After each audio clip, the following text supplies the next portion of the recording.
Hello everybody. I today have brought you the 4th class for my ongoing Smoke Magic worldbuilding project. I also have the 4th and final burnable substance I have lore for, called aderia, as usual delivered through the context of its burners. Aderia is probably the least flashy substance on its own, yet simultaneously it is one of the most useful for civilization at large. You see, there are a number of apex predators, monsters as some would call them, that roam the wilds of this land. The wild is so inhospitable to mankind that civilization would be near impossible without the substance aderia. In gaseous form, aderia acts as a deterrent for most all creatures that are capable of burning, a good example being dragons. While human burners can tolerate the unpleasant stench, the smell and properties of aderia trigger an instinctual fear response from monsters, which scares them far away from any areas protected by the substance, namely cities and townships. Aderia burners are typically referred to as virulents, and they are often excluded from the gatherings of others. It's not just the smell that puts people off. It's not so bad after a while. No, it's a particular infection virulents are susceptible to. Aderia creates the perfect breeding ground for a very unique species of fungus, which quite literally grows out of the virulents the more they burn. The fungus is certainly a parasite, but it is, unfortunately, an unavoidable fate for aderia burners. Medical solutions have tried and failed to surgically remove the highly entangled fungus. Even if they can remove it, it always grows back as soon as the virulent burns aderia again. It's not uncomfortable for the virulent, but it does drain their energy and resources at an expedited rate, typically resulting in malnourishment and gauntness. When designing the virulents, I wanted them to feel somewhat strange, like people you would want to avoid. Aderia burns really hot, so they typically wear minimal clothing to stay cool. This puts their unpleasant fungal infection in full view of everyone. Aderia and the fungus can also lead to a kind of madness that is not typically violent, but simply socially uncomfortable for everyone besides the virulent. The Archdiocese officially cautions virulents against excessive use of their powers, but the need for their services typically outweighs the cost of their mental and physical degradation. So, in typical Archdiocese fashion, they slapped a helmet over the distasteful stuff in a vain attempt to hide the extent of their moral dubiousness. Alright, so here's a look at my concept. I think it works. The fungus is really the most interesting part of the design, as it should be, but I think that there is a untapped potential in the rest of the design that could lead to some really cool stuff if I made further iterations. Regardless, it's enough for now.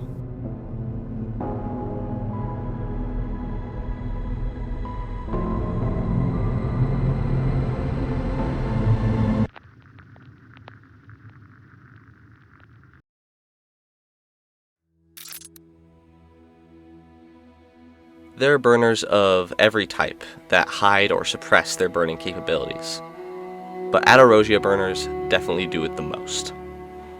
Why? Well, known virulents are shoved to the edge of society due to their uncomfortable nature. This is somewhat rational in extreme cases, as mad virulents are known to go so far as to worship their fungus, often rambling about shared minds and higher forms of being. There have also been murders and sacrifices and strange occurrences as a result of virulent insanity, so caution is understandable. That being said, any virulent with an ounce of self-control can keep their condition mostly in check, but obviously society still doesn't like them. A few can make a living off of smaller-scale escort services, but warbands and other large groups typically burn the substance directly, without a human intermediary. Aderia can be easily gathered from certain animals, and then burned in great rolling bonfires or high spires to deter dangerous beasts. This leaves the virulent with few options for work, so they tend to fall into isolated jobs like farmers, shepherds, or spire keepers. Of course, it is not uncommon to see vagrants, homeless, and destitute virulents. A good number of them struggle to find work, and their isolation often drives them to speak to their mushrooms faster than they would otherwise. So some of them hide the fact that they can burn, or maybe they never burn at all. That way they never get the side effects. The lucky sod pictured here might seem at first a fortunate virulent. After all, he looks to be officially employed by the Archdiocese as a monster deterrent for smaller warbands. That's why he's wearing that brass helmet. Notice, though, his malnourished state. Work out in the wilds often means less access to food, and a virulent must eat more than his fair share to subsist himself and his fungi roommates. It's not the worst fate for a virulent to be hungry but still employed, but it's definitely not an enviable position either. As a result of this harsh life and likely very poor treatment from his fellows, a virulent might be persuaded to turn against the Archdiocese. Rogue virulent wanderers and hermits are not an uncommon sight.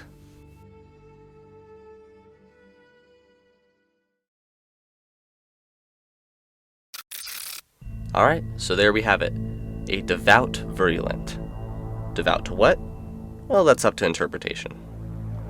Thank you guys for the support and generally very wholesome response I've gotten on these videos thus far. I'm not too far from 5,000 subs already, which is absolutely insane to think about. I'm working right now on some dragons for this world, but let me know if there's any other parts of this world you'd want me to elaborate on. That's all for today. See you guys next time.